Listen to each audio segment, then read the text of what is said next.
So much हमारे director, हमारे producer और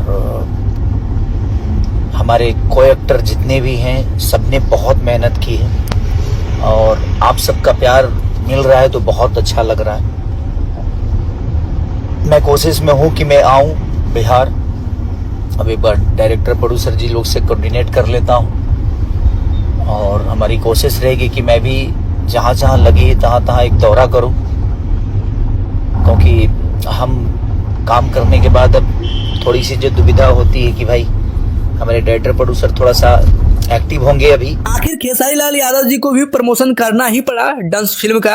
अभी कुछ ही देर पहले मैंने ये वीडियो बनाया था, हालांकि आप ही लोगों ने कमेंट किया था जो खेसारी लाल यादव जी अपनी फिल्म डंस का प्रमोशन नहीं कर रहे हैं। उनकी भी फिल्म है और इतनी बड़ी फिल्म है, उसके बावजूद भी खेसारी लाल यादव जी अपनी फिल्म का प्रमोशन नहीं कर रहे हैं। तो मैंने वीडियो बनाया था, तो देखिए अब जो है खेसारी लाल यादव जी लाइव आ गए और आज वो डंस फिल्म का प्रमोशन कर रहे हैं और अब जो है वो दौरा भी करेंगे सिनेमा घरों का और वहां पे जा के अपनी फिल्म डंस का प्रमोशन करेंगे जोरों शोरों से। और आप लोगों को दिल से धन्यवाद कि आप लोग इतना भर भर के प्यार दे रहे हैं। बहुत सारे वीडियो मेरे पास आ रहे हैं और बहुत सारे लोग मैसेज भी कर रहे हैं कि भैया बहुत प्यारी मूवी है, बहुत अच्छी मूवी है। तो सुन के अच्छा लग रहा है कि चलो कुछ बेहतर करने की कोशिश हमने की है और आप लोग का प्यार आशीर्वाद मिल रहा है तो अपने आप बेहतर हो जाता है, क्योंकि आपके प्यार के बिना कुछ भी बेहतर नहीं है।